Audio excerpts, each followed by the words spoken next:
Chapter 30. Then Moses spoke to the heads of the tribes concerning the children of Israel, saying, This is the thing which the Lord has commanded.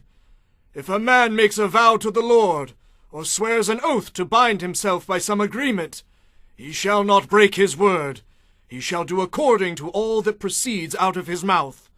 Or if a woman makes a vow to the Lord, and binds herself by some agreement while in her father's house in her youth, and her father hears her vow and the agreement by which she has bound herself, and her father holds his peace, then all her vows shall stand, and every agreement with which she has bound herself shall stand. But if her father overrules her on the day that he hears, then none of her vows nor her agreements by which she has bound herself shall stand, and the Lord will release her because her father overruled her.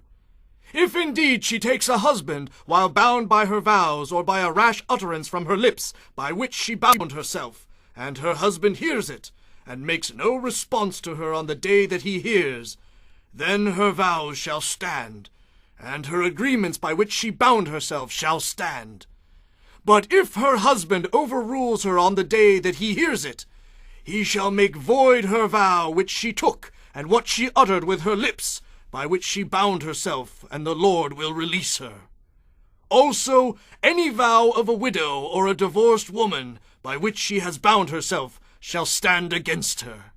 If she vowed in her husband's house, or bound herself by an agreement with an oath, and her husband heard it, and made no response to her, and did not overrule her, then all her vows shall stand, and every agreement by which she bound herself shall stand.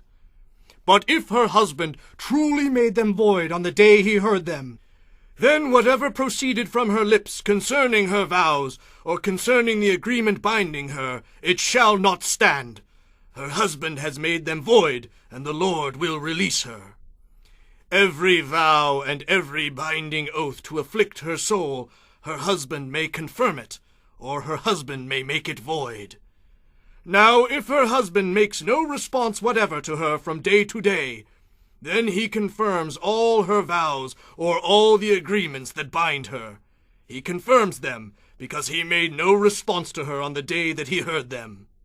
But if he does make them void after he has heard them, then he shall bear her guilt. These are the statutes which the Lord commanded Moses between a man and his wife, and between a father and his daughter in her youth in her father's house.